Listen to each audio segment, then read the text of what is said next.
السلام عليكم ورحمة الله تعالى وبركاته. مشاهدينا الكرام، معكم سعاد صالح أقدم لحضراتكم نشرة الأخبار لظهيرة اليوم الموافق الأول من يناير لعام 2018.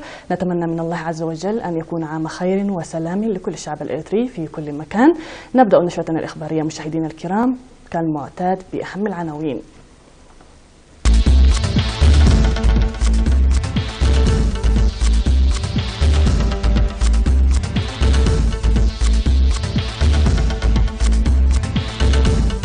فخامة الرئيس إسياس أفورقي يعبر عن تمنياته الطيبة بمناسبة العام الجديد.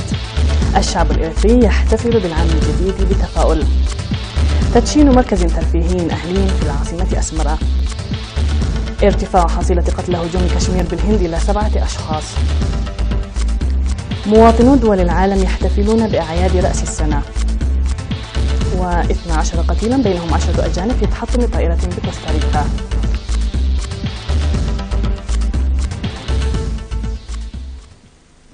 من العناوين إلى التفاصيل، أهلا بكم. أعرب فخامة الرئيس إسياس أفورقي عن أمنيته الطيبة لكافة الشعب الإريتري في الداخل والمهجر وأعضاء قوات الدفاع حماة السيادة الوطنية والناشطين في برامج التنمية الوطنية، بالإضافة إلى أصدقاء وأحباء إريتريا بمناسبة حلول العام الجديد 2018. وقال فخامة الرئيس إسياس أفورقي في تأنيهته إن الشعب الإريتري انتصر بصموده وتصديه القوي على كافة التحديات والمؤامرات المحاكة ضده، وقدم تهنئته الحارة بمناسبة العام الجديد لبلوغ الشعب الإريتري عتبة المستقبل المشرق.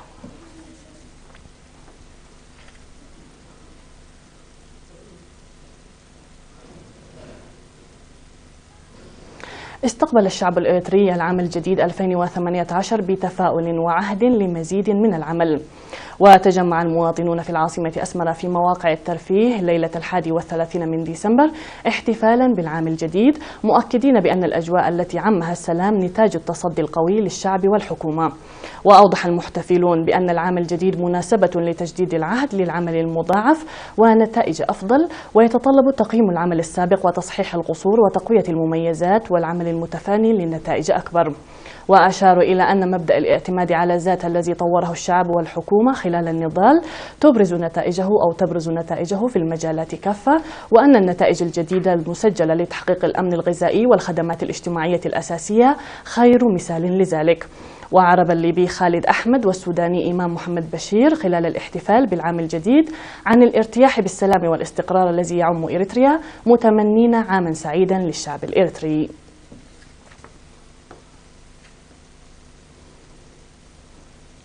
نظم أعضاء وزارة الخارجية الإريترية البالغ عددهم حوالي 200 شخص زيارة تفقدية إلى المناطق التنموية والتاريخية في أقاليم جنوب وشمال البحر الأحمر والجاش بركة في الفترة من 21 وحتى 29 من ديسمبر الحالي أو المنصرم بمناسبة العام الجديد. واشتملت الزيارة التفقدية البرامج التنموية المتواجدة في الخطوط الرئيسية كمناطق مصوع وعدي وعصب ورحيتا وأفعبت ونقفة وساوى وكركبت وهيكوتا وأم حجر وتسنين. وتفقد الزوار من الشباب والسفراء بمعية سلطان رحيتا عبد القادر داود المناطق التاريخية والأثرية المنتشرة في المنطقة، وكان 95% من الزوار من الشباب. وذكر السلطان عبد القادر بأن المناطق تتمتع باستراتيجية كبيرة إضافة إلى احتوائها الآثار والعادات الهامة، مشيرا إلى إعطاء أهمية كبيرة لتعريف الشباب بثقافتهم لمحافظتهم على ثقافتهم الثرة وقيمهم السمحة. وقال المدير العام لقسم البحوث والدراسات في وزارة الشؤون الخارجية سفير عيسى أحمد إن الهدف من الزيارة هو تفقد البرامج التنموية الجارية، معطية المناطق البعيدة أولوية لضمان الأمن الغذائي وتحسين معيشة المواطنين، وكذلك لتوسيع معارفهم في ذلك المجال. وأوضح المشاركون في الزيارة لوكالة الأنباء الإريترية بأنهم تلمسوا وتفقدوا عن قرب المناطق التنموية والتاريخية التي كانوا يسمعون بها بالحكاوي الشفهية، وعبروا عن إعجابهم للبرامج التنموية الجارية بالقدرات المحلية وخاصة الشباب، بالإضافة إلى استمرارية سلطنة رحيتا التقليدية دون التأثر بالعولمة والحداثة.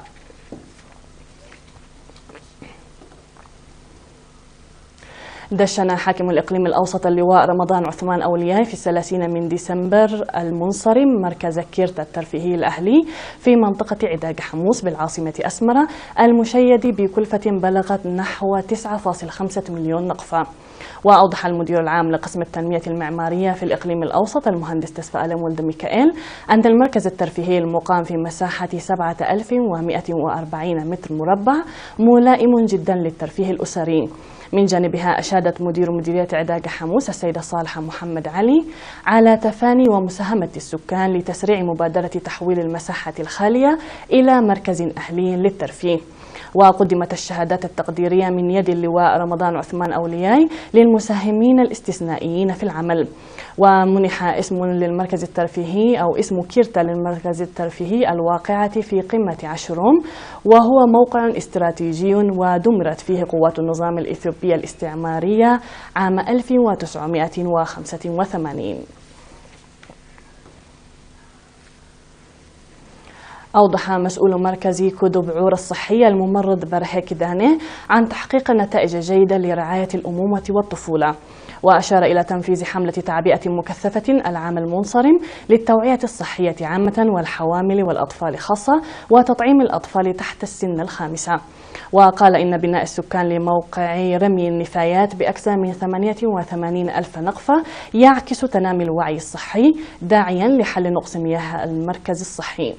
وذكر خبير الولادة الممرض براخي تخليع عن ارتفاع الولادة في المركز الصحي. ويقدم المركز الصحي وعيادتين الخدمات الصحية في مديرية النحيلي.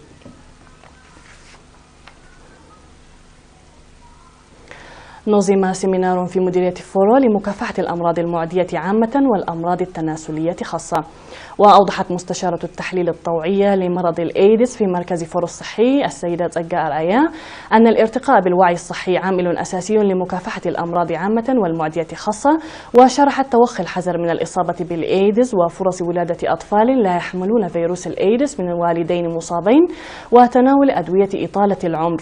وأشارت إلى القبول الكبير بالتحاليل الطوعية قبل الزواج، موضحة بأن المصابين إذا تناولوا بسرعة أدوية الإطالة فإن بإمكانهم ولادة أطفال أصحاء، داعية للدفع بالتحاليل الطوعية للدم.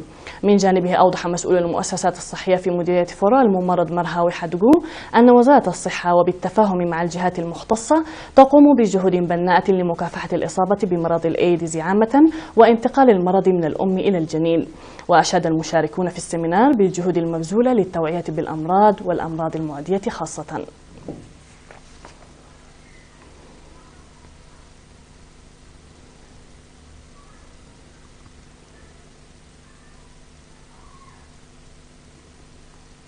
كانت هذه الأنباء المحلية مشاهدينا الكرام، فاصل ونعود مع الأنباء العالمية فكونوا معنا.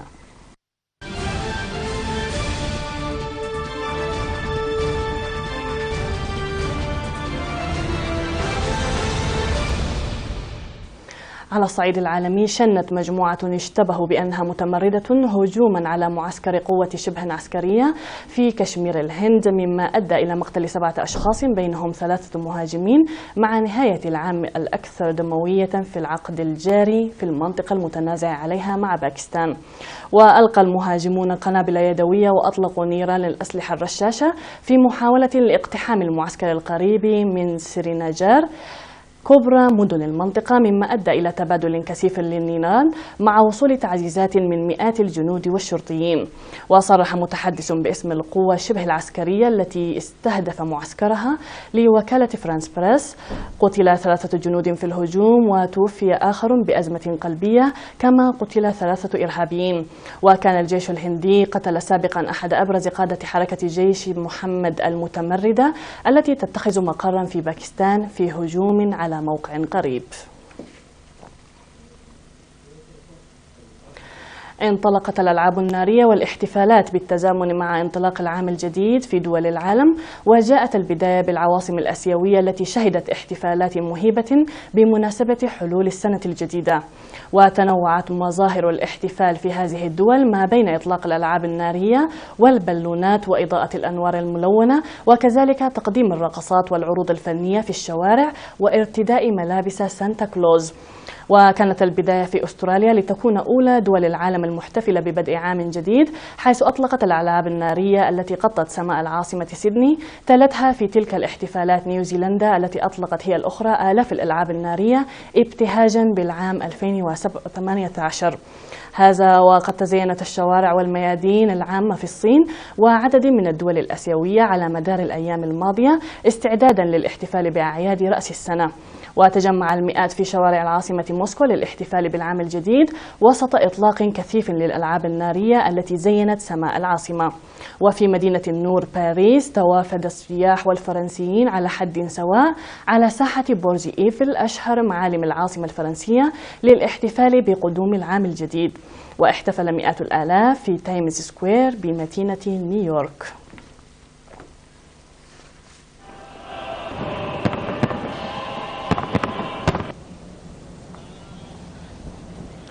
تحطمت طائرة صغيرة في كوستاريكا وقتل 12 شخصا كانوا يستقلونها، بينهم 10 سياح أجانب وفق ما أعلن متحدث باسم وزارة الأمن العام. والطائرة من طراز سيسينا 208 كارافان، وقد تحطمت في منطقة جبلية قرب منتجع بونتا إسيلتا السياحي على المحيط الهادي، بحسب ما أفاد المتحدث كارلوس هيدالوك على حسابه على موقع فيسبوك. ولقى 10 أمريكيين مصرعهم في الحادث الذي أدى أيضا إلى مقتل الطاقم المؤلف من كوستاريكيين 2 بحسب ما أعلن رئيس كوستاريكا غيرمو سوليس. وكان مسؤولون قالوا بوقت سابق إن النيران اشتعلت بالطائرة عند ارتطامها بالأرض.